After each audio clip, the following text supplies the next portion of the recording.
Hello and welcome to the Papyrus Global Africa News Update. I am Christiana Babayo and here are today's headlines.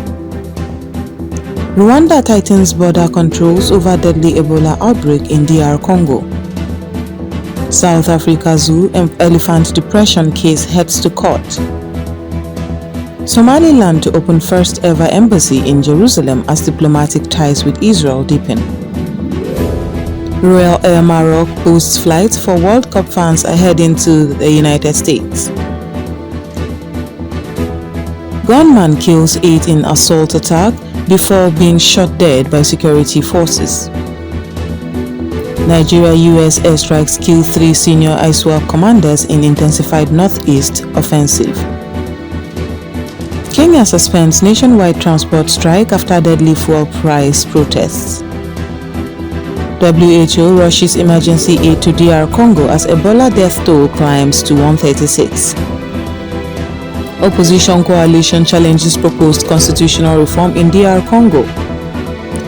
Arsenal end 22-year wait to win Premier League title. And now the news in details. Rwanda has tightened border controls and intensified health screenings following a deadly Ebola outbreak in neighboring Democratic Republic of the Congo. The outbreak, linked to the rare Bundibugyo strain of Ebola, has killed at least 131 people, with more than 531 suspected cases reported in eastern Congo. The World Health Organization has declared the situation an international public health emergency. Health workers are screening travelers near Goma as Rwanda restricts cross-border movement. Authorities say insecurity and armed conflict in eastern Congo are complicating containment efforts, while the United States has issued travel warnings for the affected countries. A court in Johannesburg is hearing a case over the welfare of 3 elephants at a public zoo as animal rights group claim the animals are suffering psychological distress and should be moved to a larger conservation park. The elephants Lami, Ramadiba and Mopen are kept in a confined enclosure which activists say does not meet their social and physical needs. Lawyer David Bilchis says the animals show signs of depression and stress. However, the Johannesburg Zoo insists the elephants are healthy and properly cared for. The case will determine if current conditions meet South Africa's animal welfare laws. The Republic of Somaliland says it will open its first ever embassy in Jerusalem following growing diplomatic ties with Israel. The announcement was made by Somaliland's ambassador to Israel, Mohammed Hagi, who said Israel is expected to open a mission in Hargeisa. Israel's Foreign Minister Gideon Saar welcomed the move, describing it as a step towards stronger relations. Somaliland, which declared independence in 1991 but lacks widespread recognition, gained Israeli recognition in 2025. The move has drawn regional concern, but it is being seen as a major diplomatic shift in the Horn of Africa and the Middle East relations. Royal Air Maroc has announced special flight operations ahead of the 2026 FIFA World Cup in the United States. The airline will operate 32 additional flights between June 13 and June 27 to transport supporters of the Morocco national football team. The extra services will connect Casablanca with New York, Boston and Atlanta, where Morocco will play its group matches. More than 8,800 extra seats will be made available, supported by wide-body aircraft and additional staff. The airline also announced a fixed round-trip fare of about €920 to ease travel for fans. Tickets go on sale from May 20th through official channels. A gunman has killed 8 people and injured 5 others in a shooting incident in Assiut province in southern Egypt, according to the Interior Ministry. Authorities say the attacker opened fire on a busy street, causing panic before security forces moved in. The gunman was later tracked and killed in an exchange of fire with police. The injured victims were rushed to Assiut University Hospital for treatment while the area was cordoned off by security personnel.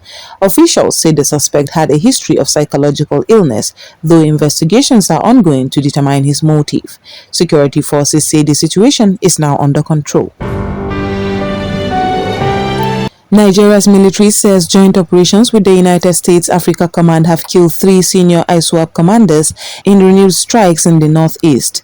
The Defense Headquarters Nigeria identified the militants as Abdal Wahab, Abu Musa Al-Mangawi and Abu Al-Mutana. saying they played key roles in attacks and propaganda. Military spokesperson Somaila Uba said the operations destroyed terrorist camps, weapons depots, and logistic hubs. Authorities say 175 ISIS-linked fighters have been killed since the joint campaign began. President Bola Ahmed Tinubu praised the operations, describing them as a major boost in the fight against terrorism across the region. We will now go on a short break, and when we come back, the news will continue. Stay tuned. The Papyrus Global, we don't just cover events, we create cinematic experiences. From red carpets to birthdays, gala dinners, and your fairy tale weddings, we bring your moments to life with high-tech precision. Our gadgets are smarter, our lenses sharper, and our team simply world-class. Trust the Papyrus Global to tell your story in the boldest, brightest way possible.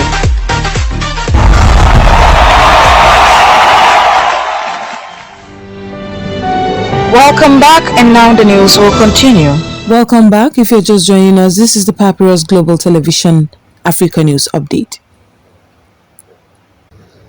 A nationwide transport strike in Kenya has been suspended for 1 week following deadly protests over rising fuel prices that left 4 people dead and more than 30 injured. The strike, led by public transport operators known as Matatus, was triggered by sharp increases in petrol and diesel costs linked to global supply disruptions. Interior Minister Kipchumba Murkomen says the suspension will allow talks between government and transport stakeholders, while union leader Albert Karakacha confirmed the move.